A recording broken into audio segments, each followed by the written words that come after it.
Okay, business leaders, are you here to play or are you playing to win? If you're in it to win, meet your next MVP. NetSuite by Oracle. NetSuite is your full business management system in one convenient suite. With NetSuite, you're running your accounting, your finance, your HR, your e-commerce, and more, all from your online dashboard. Upgrade your playbook and make the switch to NetSuite, the #1 cloud ERP.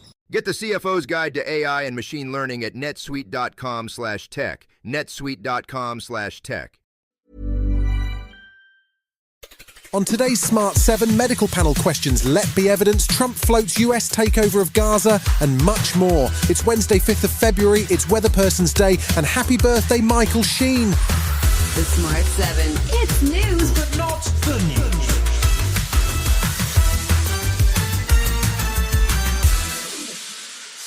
There was an unexpected twist in the case of Lucy Letby on Tuesday. The former nurse, who is serving 15 whole life sentences for the murder of 7 babies and the attempted murder of 7 others between 2015 and 2016, has already had 2 appeals rejected. Now her lawyers have assembled an international medical panel as part of an attempt to have her case ruled a miscarriage of justice. Dr. Shu Lee, a Canadian neonatal care expert, says there are other explanations for the deaths in each case and addressed the families of the victims at a press conference. Our work is not meant to cause more distress. Rather, it is meant to give them comfort and assurance in knowing the truth. And that is why we are here, to tell the truth. Former Director of Public Prosecutions Lord MacDonald says the evidence from the medical panel needs to be taken seriously by the courts. It is clear that there is now this quite impressive body of evidence, this quite strong opinion from impressive people, that the best qualified people in the world, really, that something may have gone wrong here.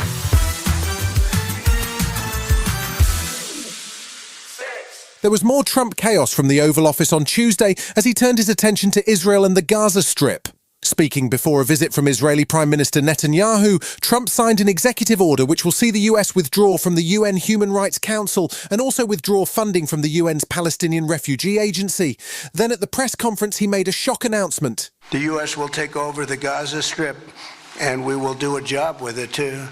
We'll own it, do a real job, do something different. Just can't go back. If you go back, it's going to end up the same way it has for 100 years. The plan, which seems to involve moving the Palestinian population to Egypt and Jordan, would then see US troops clear the rubble and make the area safe for development. It was immediately condemned as ethnic cleansing, with Democratic Senator Chris Coons describing the idea as insane. Saudi Arabia released a statement reaffirming their support for the establishment of a Palestinian state, and protesters gathered outside the White House. Trump acknowledged there will be resistance, but appears to believe Egypt and Jordan will offer support for Palestinian refugees. I don't want to be a wise guy, but the Riviera of the Middle East, this could be something that could be so bad. This could be so magnificent. I have a feeling that the king in Jordan and that the general in Egypt will open their hearts and will give us the kind of land that we need to get this done.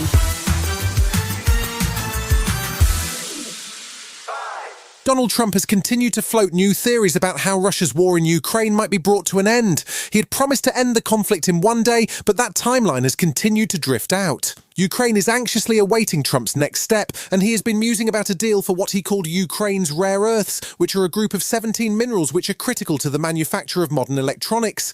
President Zelensky had floated the notion of rare earth trading as part of his victory plan, and he signalled on Tuesday that it was still something that was on the table. He also had a more aggressive demand when he spoke to Piers Morgan.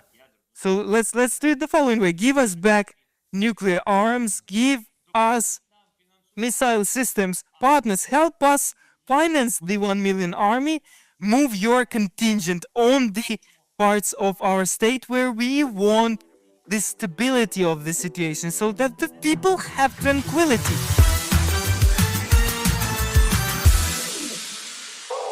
Tuesday saw the worst mass shooting in Sweden's history in the southern city of Örebro.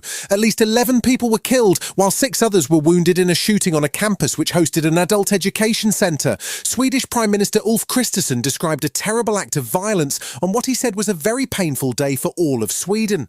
The local police chief told reporters that they believe the primary perpetrator is dead and that they were not previously known to police. Emma Lofgren is a local journalist, and she told BBC News that this is an almost unprecedented event in Sweden. It's very unusual. School attacks in general are quite unusual in Sweden, and shootings at schools even more so. I think the last school shooting, at least the last fatal one in Sweden, was in the 1960s. Still to come on today's Smart 7, Jesse Eisenberg is fed up with Facebook and Mikel Arteta gets cranky. Right after this. Okay, business leaders, are you here to play or are you playing to win? If you're in it to win, meet your next MVP. NetSuite by Oracle. NetSuite is your full business management system in one convenient suite. With NetSuite, you're running your accounting, your finance, your HR, your e-commerce, and more, all from your online dashboard. Upgrade your playbook and make the switch to NetSuite, the #1 cloud ERP. Get the CFO's Guide to AI and Machine Learning at netsuite.com/tech. netsuite.com/tech. Welcome back.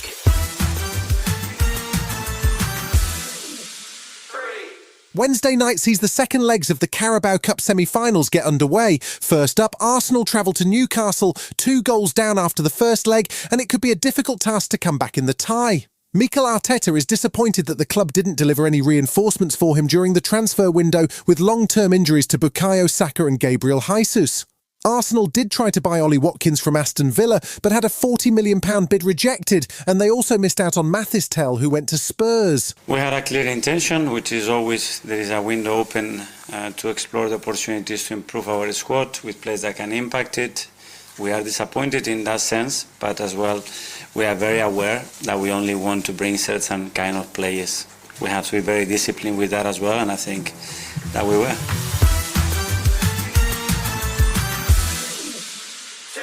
Jesse Eisenberg has been getting rave reviews for his movie A Real Pain. Co-star Kieran Culkin has already picked up a Golden Globe for his performance in what's being called a Holocaust tour comedy. Jesse's also picked up an Oscar nomination for his screenplay, but he's been thinking back to his first nomination, which was for portraying Mark Zuckerberg in The Social Network. He's become fed up with social networks, and in particular Zuckerberg's recent swing to the Donald Trump side of the road and his decision to give up fact-checking Facebook. I haven't been following his life trajectory, partly because I don't want to think of myself as associated with somebody like that. It's not like I played a great golfer or something and I want to and now people think I'm a great golfer. It's like this guy that's doing doing things that are problematic.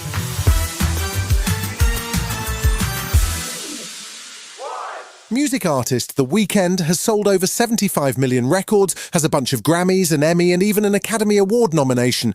But it seems his heart lies in acting. He's had a go before in The Idol, which co-starred Lily Rose Depp and was panned by critics, has a 19% score on Rotten Tomatoes and got cancelled after 1 season. Now he's back, this time in a psychological thriller called Hurry Up Tomorrow, based on his album of the same name. It follows the story of a pop star with insomnia and a loose grip on reality, and Jenna Ortega and Barry Keoghan also star. It hits cinemas in May. Stop self-doubting, you're invincible. This is all really intense, but I'm not trying to hurt you. I'm really sorry about this. You've been listening to The Smart 7. We'll be back tomorrow at 7 a.m. Hit that follow button and have a great day. Give us 7 minutes and we'll give you the world.